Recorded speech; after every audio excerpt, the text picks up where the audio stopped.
Welcome to the K-Arts meets Ars Electronica guest lecture series about human touch. My name is Laura Welzenbach. I'm the head of Ars Electronica Export, and I hope you are comfortable right now because we have a fantastic program for about an hour for you now. I will moderate and host this session, and feel comfortable, have some snacks, have something to drink. Ars Electronica is a platform, a festival, a research lab about art, technology and society. And we collaborate with the Korean National University of Art for 3 years now. In 2022, this exchange focuses on the topic of human touch with a guest lecture series. We invited some experts from Ars Electronica side and also from Korea side for this series. The experts from Ars Electronica are Helen Starr, activist, producer and curator, Špela Petrič, researcher and activist and artist, and Robin McNicholas, co-founder, director of Marshmallow Laser Feast. After each presentation, Professor Joe, vice president of K-Arts, will join us for a conversation with the experts and himself. He is also the director of the K-Arts Festival at the Ars Electronica Festival that will happen in September 2022. So first, I would love to welcome Professor Joe. Hello, how are you today? Good, thank you for having us. And then I really appreciate and a great pleasure to have you as a lecturer and as a collaborator. So I hope it helps our understanding of art and nature. It's very new to Korean art world and students also. So I'm very excited to see and also have your lecture and your big, broad perspective about good things for our earth and our art. So thank you. Thank you so much. And before I give the mic to our guest today, I want to introduce her real quick. Her name is Špela Petrič. She is a media artist and scientist and has a PhD in biology. I admire her work so much, and I have also the great pleasure to work with her on various projects here at Ars Electronica. Currently, the Slovenian artist is a researcher a postdoc researcher at the Smarthaibridforms Lab in Amsterdam, where she's also currently based. Besides Ljubljana, that's her second base. She describes her practice as combining natural science, wet biomedia practice, performance, and critically examines the limits of the anthropocentrism via multi-species endeavors. How these multi-species endeavors work with touch, maybe, we hopefully learn more now. Špela, welcome, and the stage is yours. Thank you so much, Laura. Thank you for inviting me and offering me the opportunity to share some of the recent research I've been doing, the artistic research. I'm going to start by sharing the screen.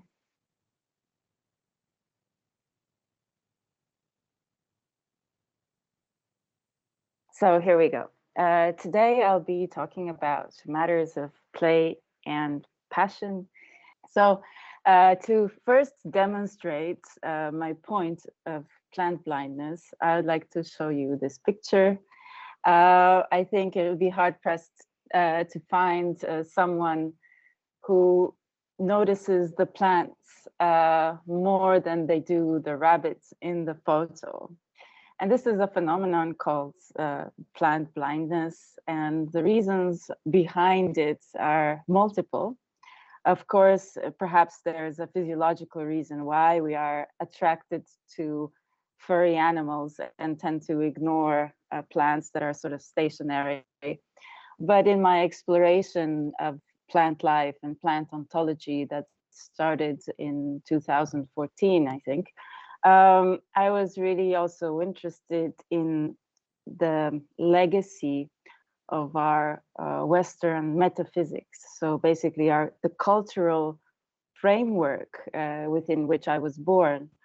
how it actually predisposes us to always treat plants as something in the background, as a living material to somehow use.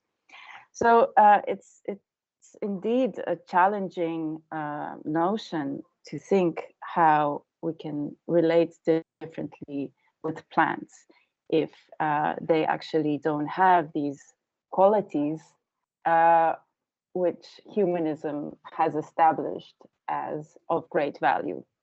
Now, humanism was and still is extremely anthropocentric.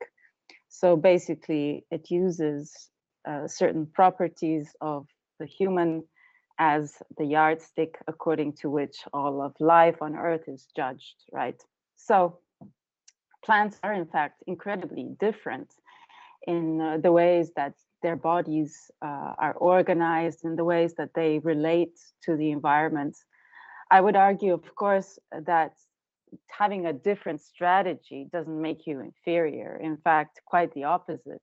It is because of the excess of plants that all of life on Earth is possible, right? They are our link to the main source of energy, which is the sun.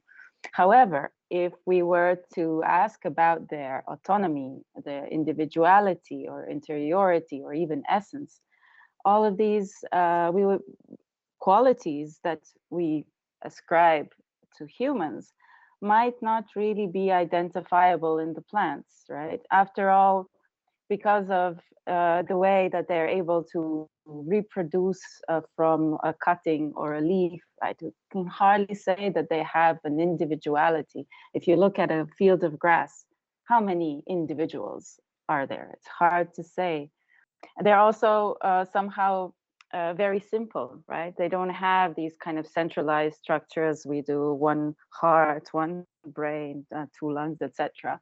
But their body parts repeat, and each body part can actually regenerate into a whole organism. So it's also hard to speak about the essentiality.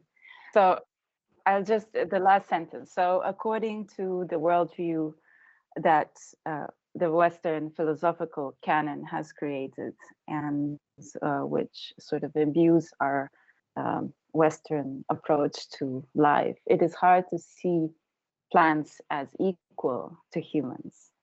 But that is just that. It's a particular context. A context that I tried to challenge through a series called Confronting Vegetal Otherness. And it's an opus consisting of 4 works which address the relation between humanness and plantness at different levels of complexity. So if I am to perform these so-called strange encounters between plants and humans, it really matters at which level I investigate them. So if we have a human and a plant, that transfer between the two occurs at the level of the individual, and perhaps this scale is the most contested one. However, on the other hand, if we look at humans and plants in tissue culture, both are very much treated as material. And on the other side of the scale as well, if we look into deep time and the co-evolution of plants and people, for example, agricultural plants, it's hard actually to say who is domesticating. So with this, I'm going to share with you 3 of the experiments that I did. The first one is scotopoiesis, and I asked myself what it would take for me as a human to step into the perceptual milieu of the plants and stay there to the point where I would have some proof that intercognition had happened. So I, as the human, perceive in ways that might not be correct according to the plants, but I perceive the plant. In this case, it was the cress. And vice versa, the plant also somehow perceives my presence, or whatever that means. And so being inspired with biosemiotics and semiosis in general, I used the shadow as an index pointing to my presence in the eyes of the plant. The shadow was the sign of my presence.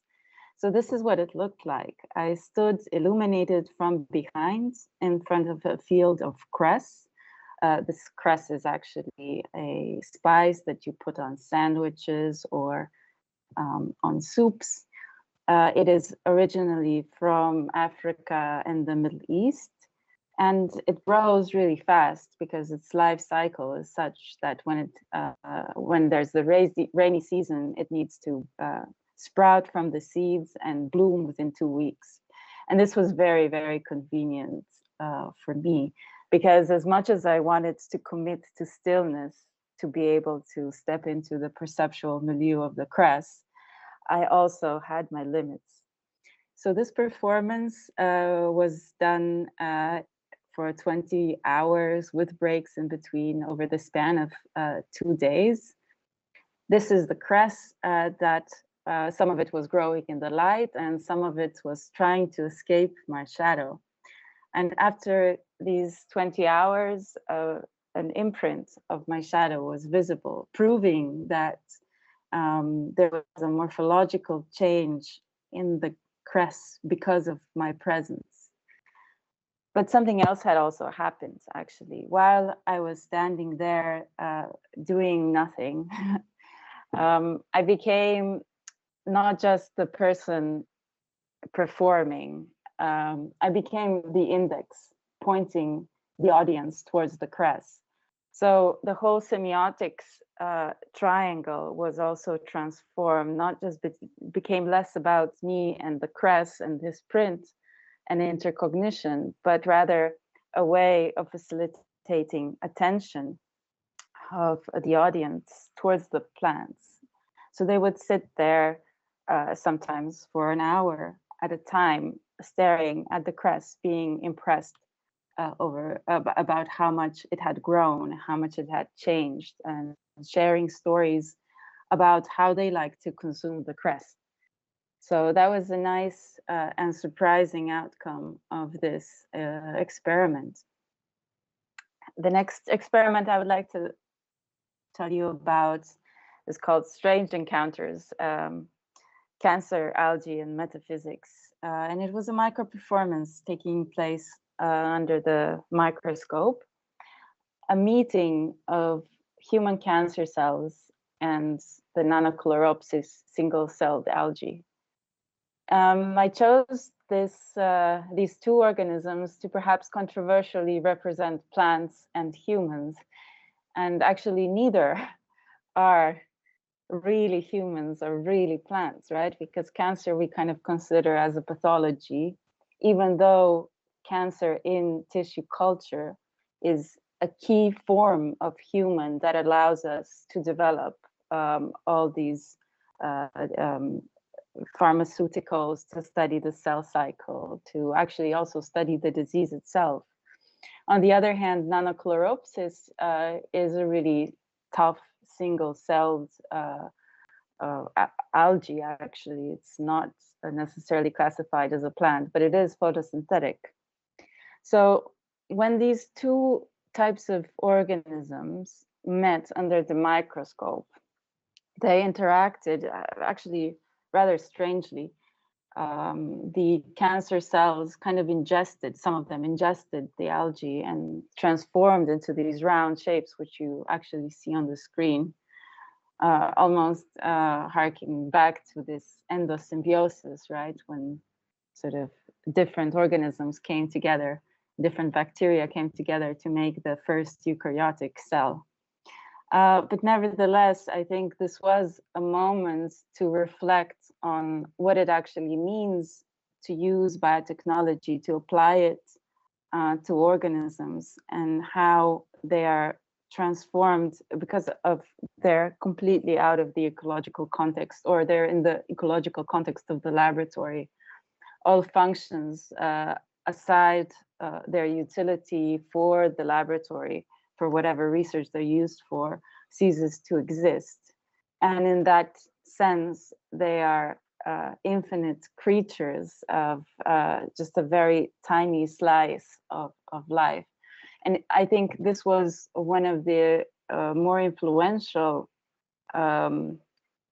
experiments within the series of Confronting Vegetal Otherness that allowed me to also rethink the relationship not only to biotechnology but to digital technologies, because in both gazes the living is transformed in a particular way. It's sort of flattened and categorized, and I'll come back to that a little bit later. But taking it even a step further, into the molecular, I went into the molecular with phytoteratology, making plant-human monsters in a sort of desire to not only connect with plants with the previous experiments, but to think about the intimacy that would be created between a person and a plant if they were to become their mother, their other mother.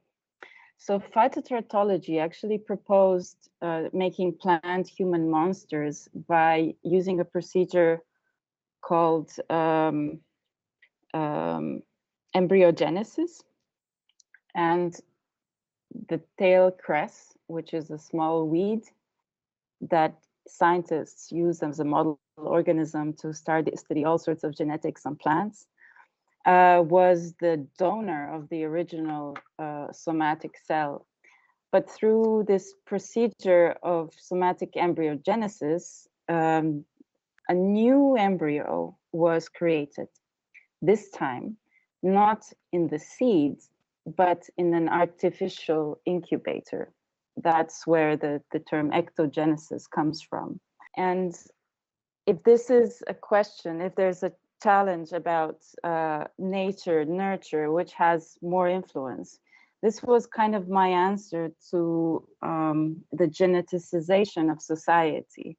Because since the Human Genome Project, a lot of focus has been made towards the genes, the genome, as that which is somehow the essence of what it means to be a certain being that is passed on through generations. And with this, I really wanted to also point to all the other conditions that actually make us, that are very much connected to the lived experience. So while the fetus is developing in the mother, be it a seed or a human mother, they're definitely exposed to all sorts of substances, some nutritional, some informational, and that also gives a sort of an imprint onto these organisms. And in that way, I became the mother of these plantlets. However, it wasn't really just me and the plants, me and Arabidopsis, me and plant monsters. There was a significant third entity present, and this was biotechnology itself, which sort of set the rules of this interaction, and also significantly impacted the aesthetics, because we had to follow the rules of sterility, of temperature control, of the whole protocol of embryogenesis. And in a way, it made the plants themselves actually quite precarious. This is in stark contrast to what the plants are actually in the wild, where the Arabidopsis tail cress actually grows quite happily in ruderal conditions. So you can see it's sort of by construction sites or railway tracks. And I think that was also a key insight for my next projects. So with all this experience of confronting vegetal otherness, I had really grown to love and appreciate plants. And I turned my attention like I mentioned, to the other partner essential in biomedia. So biomedia, as Eugene Thacker defines it, is the paradigm of conflating living and information. Because of this particular gaze, we are able to understand living as containing information. And as such, it can also be transferred to the computers, simulated, digitally augmented, and then the digital interventions could be somehow copy-pasted back onto the organism, right? So clearly, it's not just the tools of molecular biology, the enzymes, the solutions, the protocols, but also the presence of computation, especially supercomputing, especially these novel models of metabolism, the databases, the big data, the data mining that allows us to know the living more. And in fact, this principle is not only reserved for scientific endeavors, as we are very much aware in 2022. Our behavior is being tracked and stored and ordered, organized, manipulated, etc., in much a similar way. So we might not even need to go as far as donating some cells to be analyzed. We are basically digitizing our experience, our behavior, just by interacting with social networks, walking on the street, swiping a benefit card. So in this sense, much of our lived experience as humans, not only as cells of humans, is becoming similar to how agricultural plants have been looked upon for quite a while. So in agriculture, in fact, a lot of, I would say that agriculture is sort of the test bed for new emerging technologies because of this imperative for optimization of food production. Everything that can be used in terms of measuring of crops, surveilling the conditions, predicting when to harvest, etc. If it is possible to use it, it will be used. Not much ethical consideration is given to that, to crops as such. So in light of the algorithms, in light of this AI that is continuously sort of looking over our shoulder, I have seen that us as people and plants, have entered a different type of alliance. We are now all considered, in my eyes, the vegetarians. The vegetarian is a term that was coined by Kate Sandland. I'm not absolutely certain that she intended it to be used in this way. But for me, it marks a point of a shift of perspective.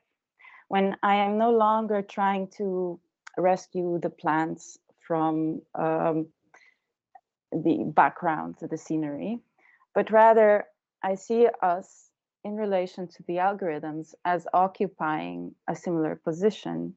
Both the plants and us as people are being surveilled, data is extracted, it is categorized in certain ways, and we're described in the digital realm in a way that doesn't necessarily correspond to what we are as humans and the complexity that we would otherwise think we're affording to human individuals, right?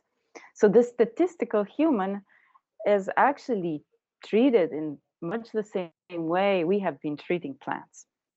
And the point of departure for the next series, which I will be demonstrating, it's part of the plant machine series that I have been actually developing at the VU, during the postdoc. So this series demonstrates or even plays around with the possibilities of the relation in the vegetarian. So if we assume that this is true, what can the vegetarians do? How can we rethink the relation to the algorithm if we are also plants? And I would like to start by introducing a first project. It was sort of a short sketch of what it would be, what would it be like if we knew what plants are saying. And this is, of course, very interesting. It's very much within this enchantment that we're trying to pursue. We're trying to find a connection with plants. And of course, we think that technology can assist us in doing this. This project, Institute for Inconspicuous Languages Reading Lips, takes this notion quite literally and tries to read the lips of plants. And I will just show you the video now.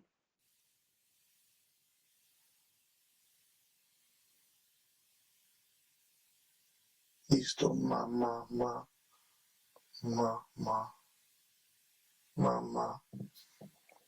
ma che voce ga ga ga ga ga sponti se vedi ga ga mama ga ga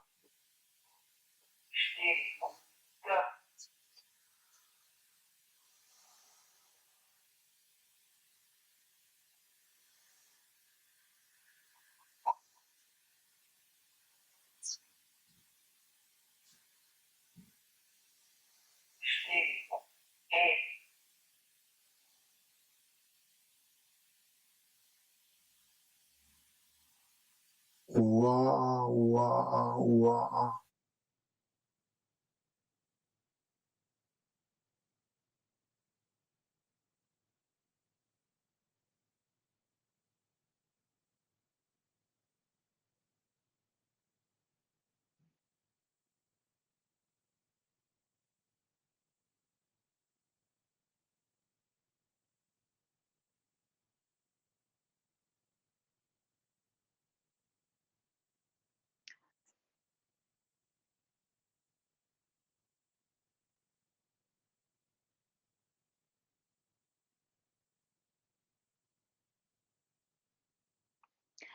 So what we were watching were these leaf pores, stomata, which are actually microscopic, and there are thousands of them underneath each leaf. They're basically acting in a similar way to mouths. It is through stomata that exchange of gases happens. So this is where the air comes in and the water goes out, and CO2 goes out as well. But they also have an important function in protecting the plant from the outside. They are basically the barrier to the outside. So if you watch stomata under a microscope and create a time lapse of their opening and closing, they actually do look a little bit like mouths. So this trick of the perception is called apophenia. And it is not hard to imagine this as a human, but it wasn't too hard to get the AI LipNet, which is an open source algorithm trained on human lips, to see them as mouths either. So sort of the weird phrases, mer, re, ti, ko, that come out of the LipNet, reading the lips of the stomata of the plant, or the same Boyan Mort, who is an interpreter for the deaf, trying to do so. We see our humorous insistence to communicate with plants on human terms, that is, with language. While at the same time, as we stand beside the Tradescantia zebrina, which was the plant whose lips we were reading, the inch plant it's called in English, we are already communicating with it. We have been communicating with plants since ever. It is through the fact that we are releasing volatile organic compounds that the plants can smell. It is through the fact that we are eating plants all the time. It is through the fact that while we take a leak somewhere on the grass, someplace in nature, we are already sending information about our presence to the plants. And I thought that that was actually a really interesting point to make at this time when we are using technology to interface with the non-human nature. So let's be careful a little bit about that, or let's give it another thought.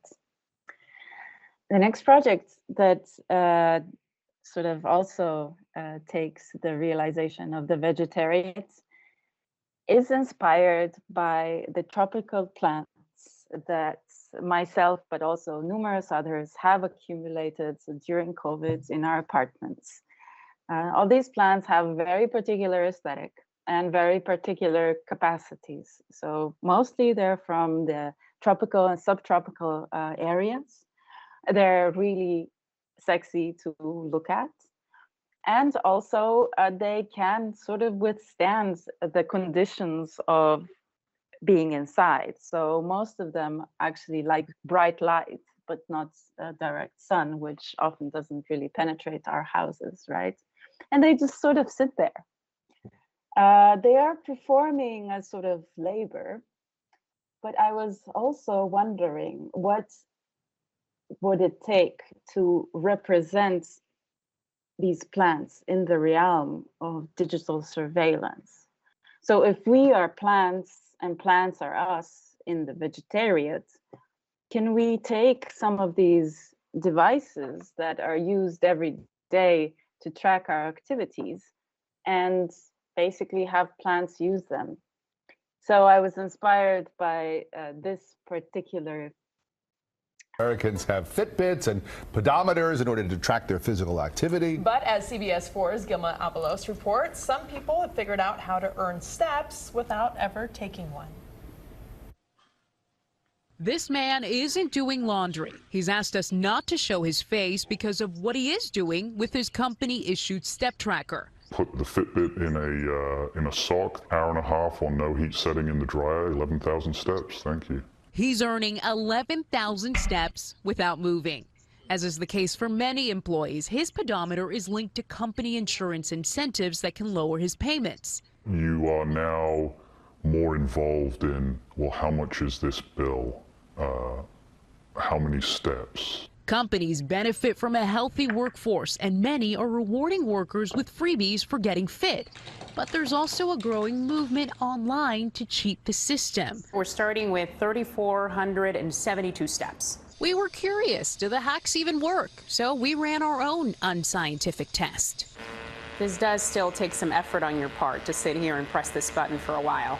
Okay, there's a minute, 35:41. That equals about 70 steps. So what would it be like if we were to take data of the cellular activity of these houseplants and transform them into the steps being registered by smartwatches using a very, very simple hack, the very hack we just saw on the video?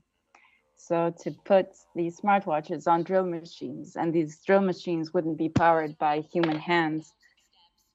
So these drill machines wouldn't be powered by human hands, but rather by the cellular activity of the plants.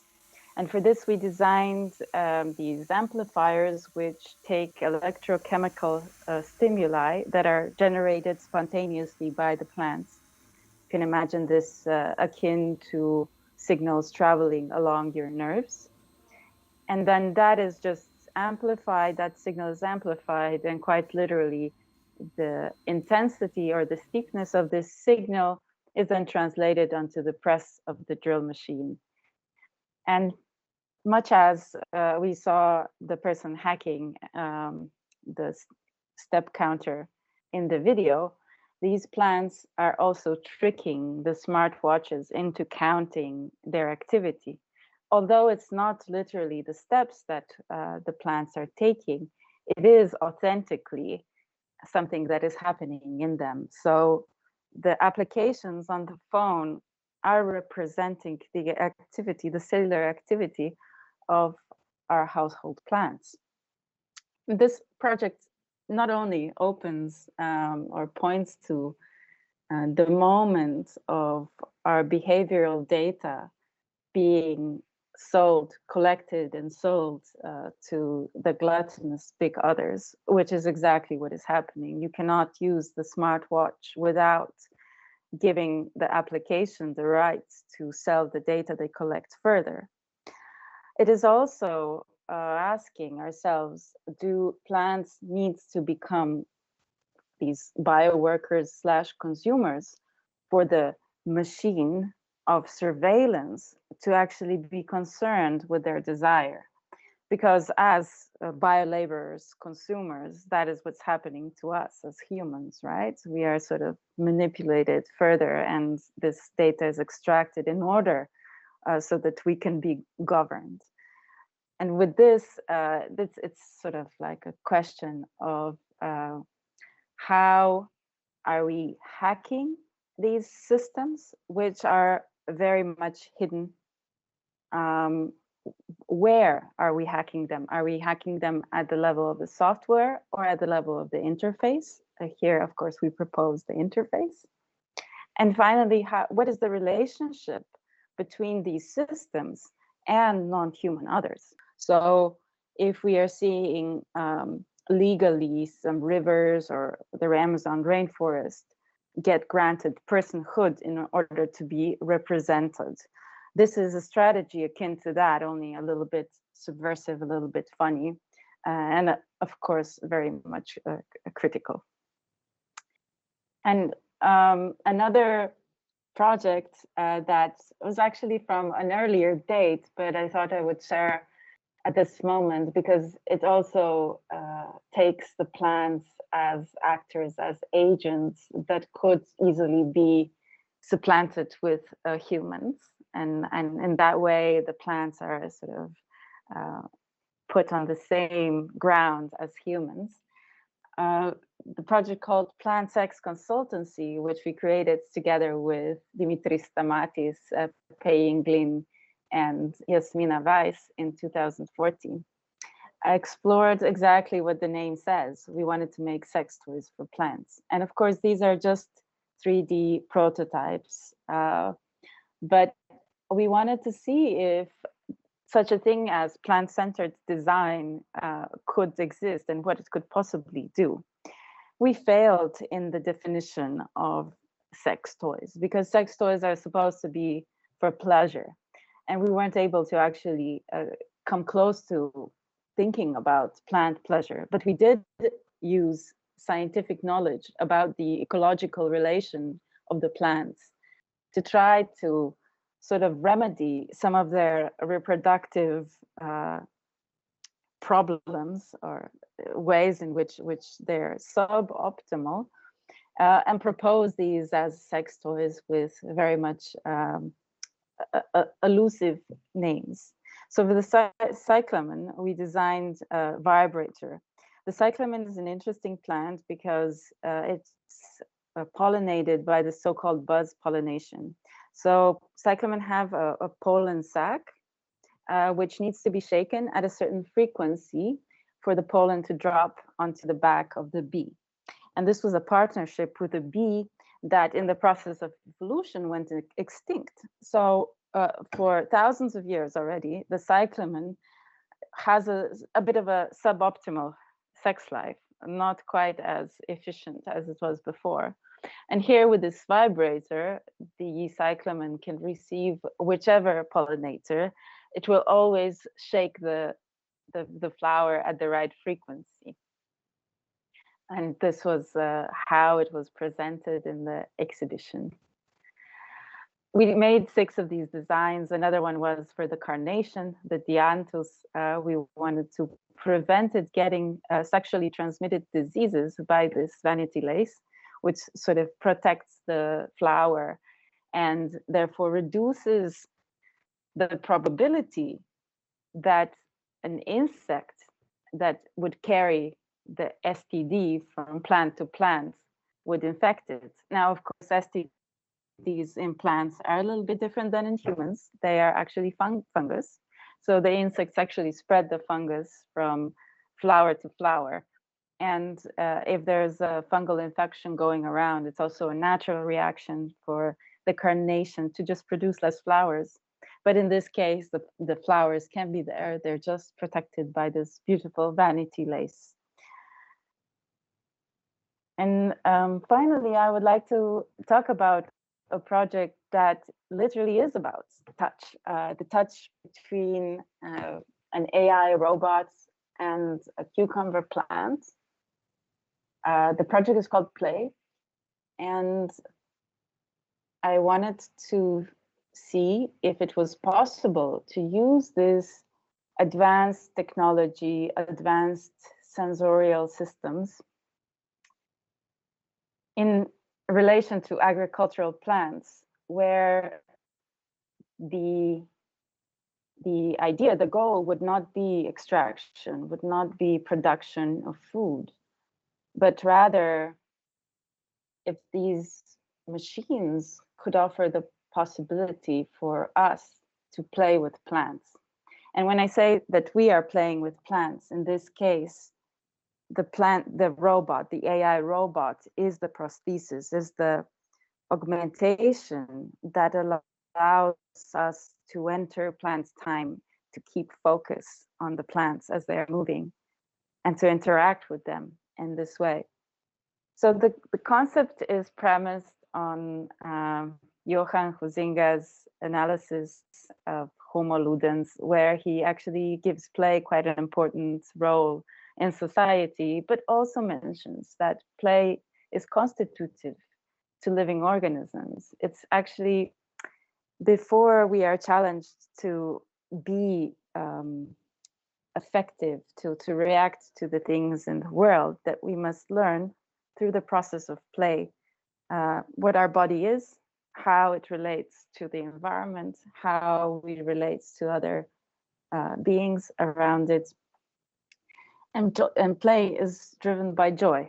It's driven by the freedom that comes with having a body.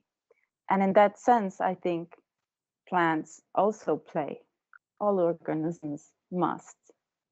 And my proposal, because it's really impossible for us to actually know how and where plants play, my proposal was to look at these plants that have these tendrils growing. The tendrils are sort of functional eventually. They are there to grab onto things, to hold, in this case, the cucumber up from the ground. But in the process, each tendril that develops opposite the leaf is there to explore the environment. It's not absolutely understood in science how it does it, what triggers it. And also I found in this project that they are somewhat unpredictable, not quite discernible. So the idea was, this is some first sketches. The idea was to make an AI, again, plant-centered, with the mission to play with plants, not about a game, but really to allow the plant agency and the agency of this robot to express some freedom and joy. So it was a collective effort, a group of, I think at the end of 10 people, engineers, computer scientists, both specialists for machine vision and AI, builders, helpers of all sorts, philosophers, designers, etc. We came together to think long and hard about what this machine could look like, and also what the algorithm would be like. And I think in the process, we really I learned a lot about AI. It sort of was a process of demystification, because as much as I wanted the plants to be the ones that sort of tell the AI how they want to play, so as much as that desire was present, it wasn't really straightforward how to do it, because much of the AI is actually used as a tool towards a predefined goal. And here, the importance was that this should stay open and that this should develop over time. So yeah, you already can see a glimpse into the final morphology of the installation. But I would like to just take a moment to talk about what the algorithm ended up being like. So it's actually not a complicated artificial intelligence program at all. It's quite a simple neural network, an autoencoder that has a latent space where I guess the computer stores a matrix of its past experience with the cucumbers.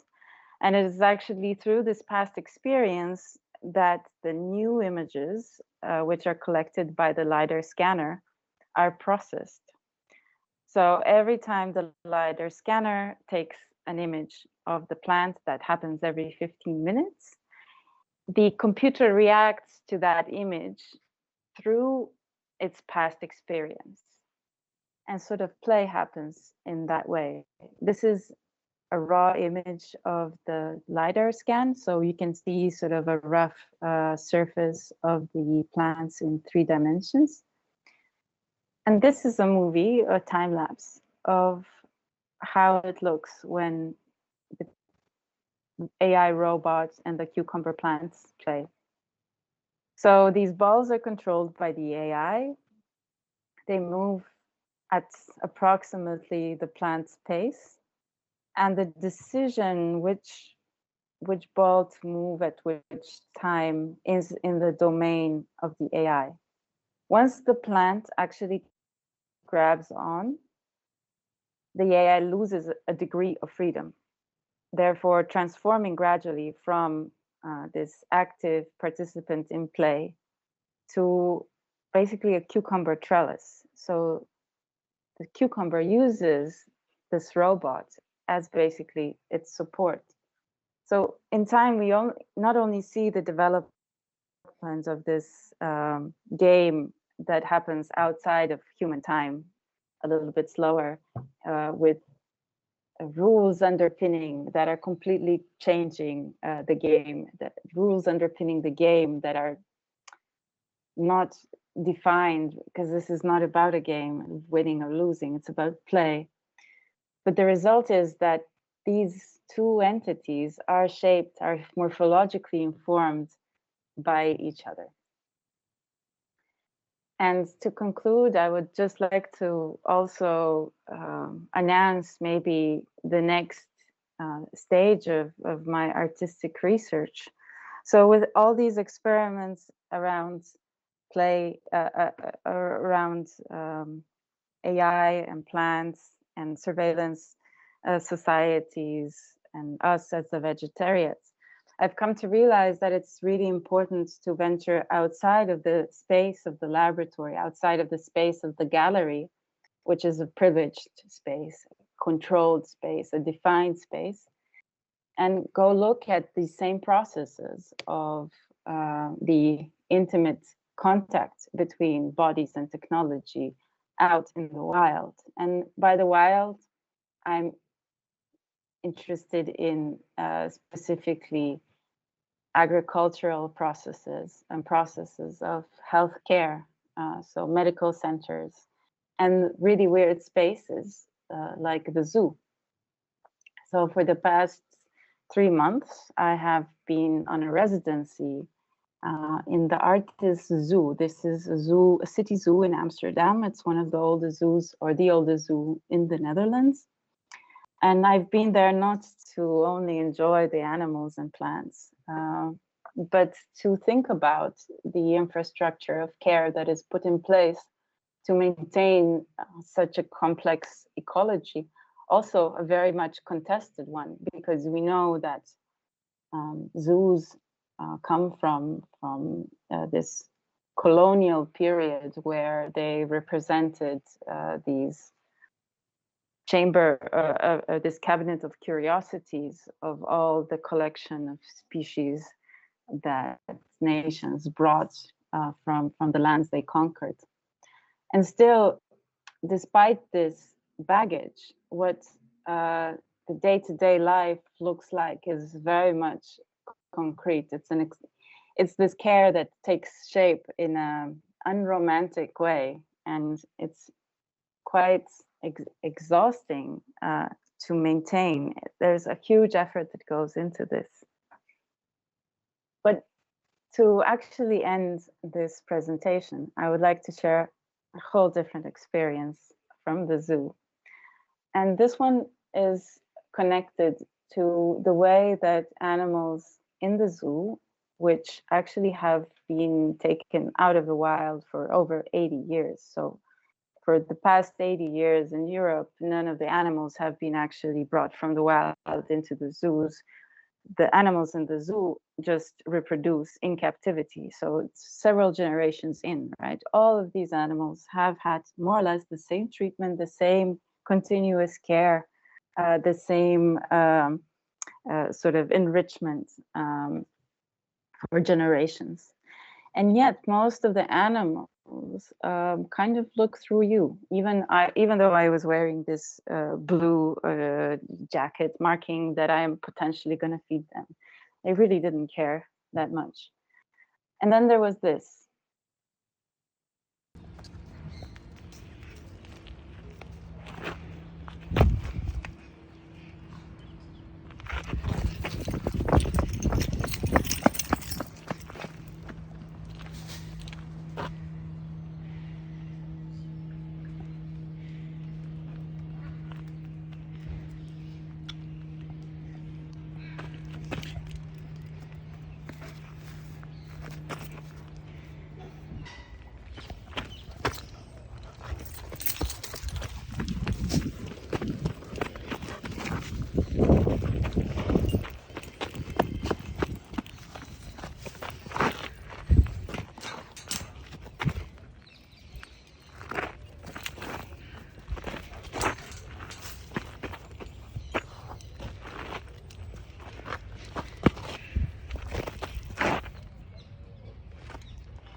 So out of all the animals in the zoo, it was wolves that are closely related to dogs and this parrot that were sort of remotely interested in me as a human, in me as a visitor, in me as a potential caretaker. And I know this may sound really trivial, but it got me thinking how we are disregarding the agency of the plants and the animals that we keep very close to us in the process of their domestication or their use. It is actually from all these hundreds of animals that are kept in the zoo that the same ones that we keep as pets or the relatives that are the ones that actually seem to also get something from us in this interaction. And for me, as a person continuously seeking to escape this guilt-ridden, self-berating discourse of post-anthropocentrism, where we continue to repeat humans are the source of everything that is ill in the environment. We are the cause of climate change. We are the cause of destruction. It is in order to change this narrative that I am looking for ways of seeing humans and seeing myself as a positive influence, as something where that's as entity, not just me personally, but also in our past, has negotiated with the non-humans in our environment, and that it was sort of a mutual choice, a mutual taming, mutual joy of being together. So it is with this notion that I would like to end my presentation, and share with you the obsession that I have with industrially produced tomatoes that you can find in the supermarket here in the Netherlands, probably everywhere around the world. It is an exploration that I would like to do in the future of exactly what my relationship is to this tomato, which isn't a romantic tomato that my grandma grew when she was a child in the garden and plucked everything herself in a sustainable and ecological fashion. My relationship, my intimacy with vegetables happens like this, you know, packaged in a supermarket stall, and it's the exploration of the joy and pleasure that this particular tomato provides, that I think is something to stay with and think with as we proceed forward in the time of ecological disruption, catastrophes, climate change, and the empathy which we will have to be manifesting towards nature, but also towards ourselves. Thank you very much. Thank you so much, Špela. What a wonderful presentation, what a wonderful glimpse into your work. So amazing how you bring together play and humor to every single piece, this interaction between these different species, all coming together also in this vegetariat. Definitely we'll learn more about that. Yeah, I would now give the word to Professor Joe, actually. You have a few questions and maybe we can just ping pong them together a bit. Okay. Wow, it's a great lecture. So inspiring and a bit, yeah, very touching. You touched many great issues around the nature, and so I have to maybe I have to start with some basic and general question about the art and nature things. Okay, this lecture, Human Touch, talk about how human can recognize and communicate with non-human beings, so like plants and animals.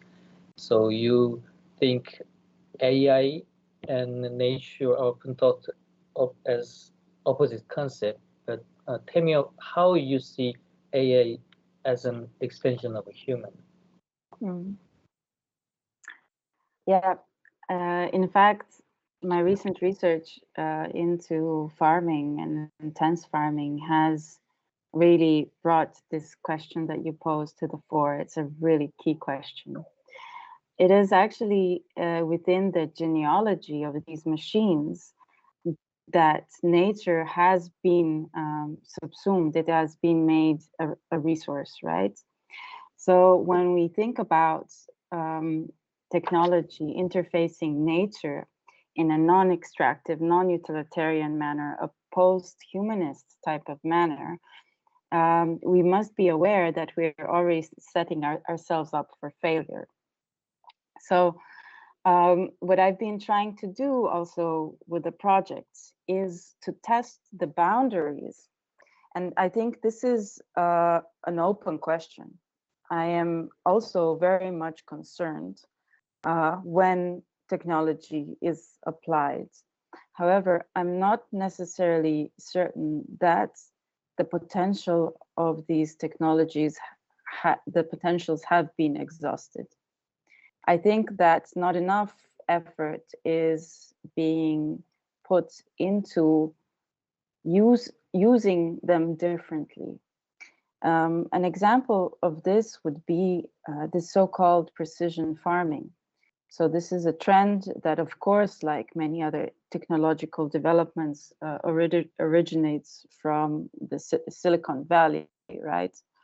So it is with this latest sensors and AI that it is thought that we will optimize crop production, because we no longer have to deal with the whole field as a general single type of entity, but we could actually accommodate each plant. We could target green weeds and remove them individually while we actually leave the crop intact. But this precision, the precision in precision agriculture, actually has nothing to do with regenerating the land on which crops are produced. It has nothing to do with implementing justice for the farmers, for the lands that are actually used to produce this food. It doesn't even necessarily solve the crisis of hunger, the lack of food. It's actually yet another way of using technology to perpetuate the status quo. So I don't think that AI and these kind of really high-tech developments are necessarily leading to this, but it's a common assumption that this is what they should be doing. And I think that there is definitely a challenge ahead to see if these agricultural tools, if we're sticking to farming, can be created in such a way that would actually help permacultural practices, that would help regenerative farming, that would help agroecology. So it's not a clear answer at this moment in which direction it will go. What we know from the past is that if we don't put any effort into it, it's going to continue going into this intensive monocropping, centralized farming that is extractive and that will stay extractive at the expense of the environment and of the people.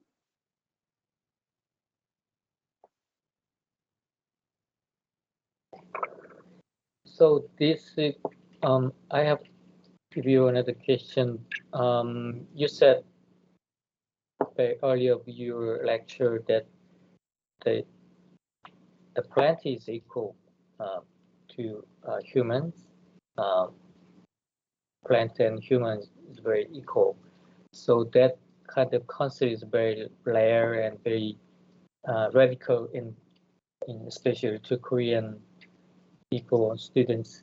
So, but it also has you must have faced some ethical issues about when you're dealing with that kind of issues. So what is your thinking about that kind of concept and ideology, whatever called?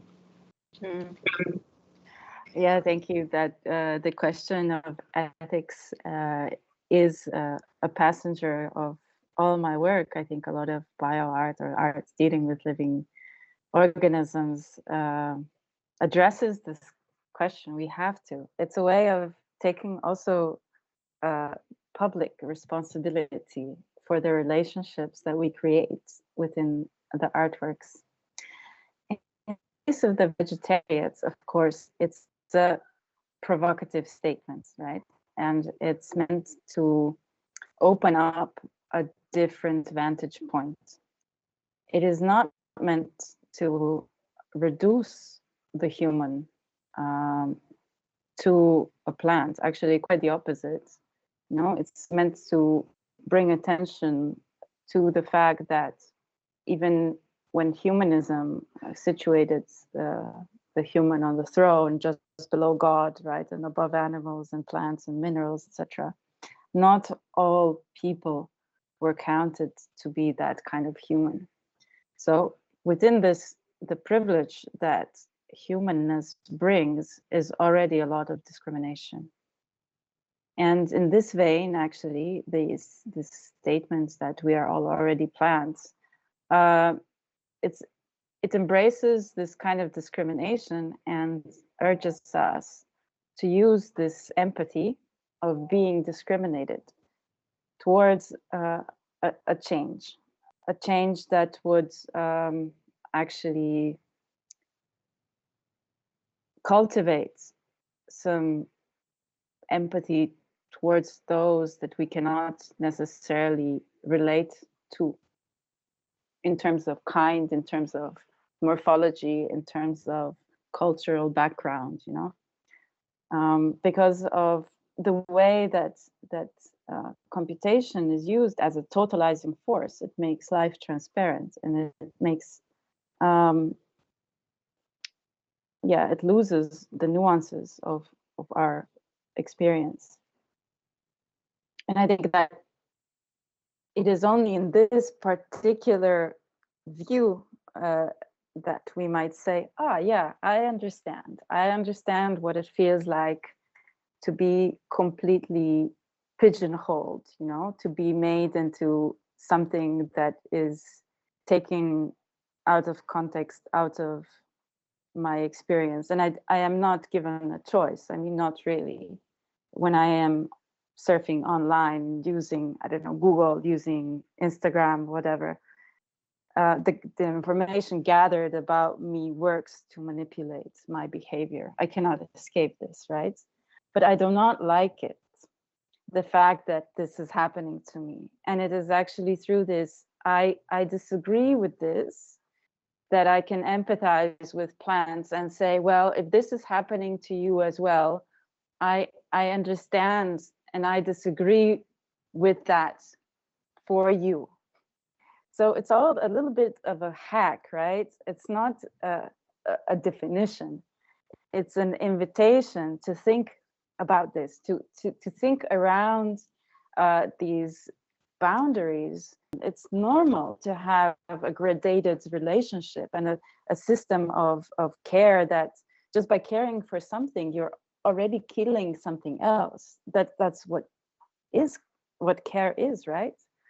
But then to allow that this care to be directed towards different entities, to actually encourage that we don't care just because society says something should be cared for, but that we are allowed the possibility to make a choice, yeah?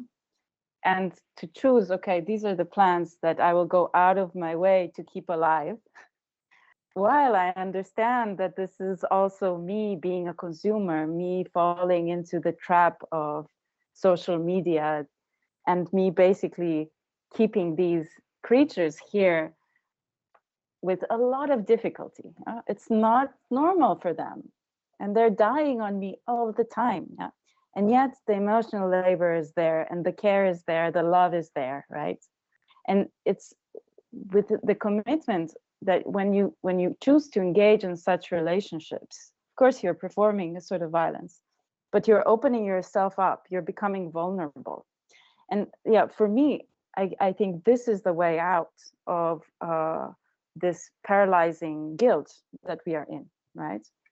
To stop thinking of in terms of solutions or in terms of making everything better, because it's not about that. It's about, for me, introducing the multiplicity of the engagement. So you as a person can choose to care for these, and another person will care for something else. But we are unmade. We're not like in science blocked off in this hierarchy and the difference between subject and object, and the imperative that we should not make judgments about organisms that are too far removed from us. We shouldn't name plants. We shouldn't think plants have human qualities. We shouldn't think plants care about us. Yeah? And I'm trying to say, okay, I understand, but what happens if we do? What are the consequences if I do grant plants personhood? What changes? What changes for my joy in life, and what changes for the perspective of these plants in the future? Hey, thank you for your answer. It reminds me that in my class, I urge students to grow their own plants before they learn some algorithmic programming. So I think it's very close to each other, and sometimes they forgot when they say, and when they talk about the generative art, they usually forgot what the life is. They always talking about artificial intelligence in media art world, but they neglect to see the what the life is. So I promote students to grow their plants, even though small or big, but I shared my small seeds and small pots to them, and I feel I have to introduce your work and you to my students, and it helps my students to have a broader perspective about what the media art would be. So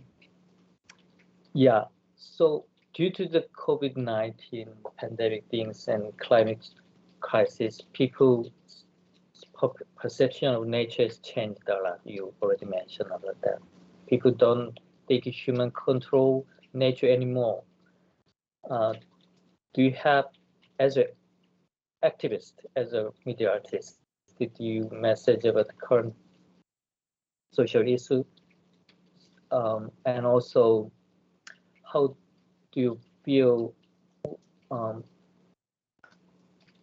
creativity can help save the earth and that kind of crisis?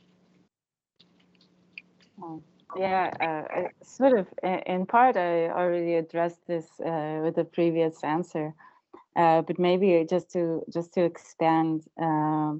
I think that cultivating a good deal of humility is very encouraging to realize that it's not about total control, and that is also kind of in contrast with mechanisms of computation and modeling, predicting things, minimizing risk. And that's all, very much still an important part of society, right? So I'm not trying to at all negate the importance of technology, but I would actually encourage people and media artists as well to take responsibility for their way of life. Now, not in this way of identifying moments where you as a person are failing to live up to your own standards, what an ideal person should be, but to examine really closely all the areas in which, and all the ways in which we are complicit in processes that we feel are detrimental in the long run. I think the key question is what to do once you have identified these elements. And here I would also encourage people, this is also what I try to do, is to run with this. Donna Haraway would say to stay with the trouble, not to negate the situation within which we find ourselves, and not to necessarily blame others or blame our past, but to use this negative experience and turn it into a joyful resistance, to sort of create resilience through or despite the pain that we might encounter when we see, oh yeah, well, a lot of these things that I would like to see change are impossible for me to do anything about. And what's worse, I am actually making it worse. So to take that realization and then say, yes, but I still want to have a joyful life. What can I do as a person? What kind of relations can I build? And this is something where also a lot of creativity should be injected. So each person should have a completely different answer to this question. And within this diversity, within this multiplicity, I think we could then finally, get someplace else than where we are heading at now. Yeah, that's sort of like my trajectory. It's utopian, of course, but yeah, it keeps me motivated and happy. Thank you. Yes, thank you so much. Do you have one more question, Professor Cho? Or No. I guess, yeah. Perfect. I guess there's great. so many questions maybe- that are open now, right? There are so many inputs that we can think about now, and I hope that your students have the chance to maybe dig deeper in one or the other idea in their little working groups also around the class. There are many questions I would like to ask, but because of time limits, maybe I'm going to email you. I think that's also a great way to get the conversation going, just like use the digital for further exchange. I think that's a good idea. So thank you so much. Yeah, Professor Cho, you want to add something? Just my personal question. Have you ever chance to visit in Asia country before? Yes, I've been to Seoul, actually. Oh, really? And to Taiwan and Indonesia, so Southeast Asia a little bit, Singapore, that area. Okay. So hope we can someday in Seoul. Yeah, so you now know who to contact when you're in Seoul, Špela. And maybe we can also find ways with our future collaboration to find further exchange here.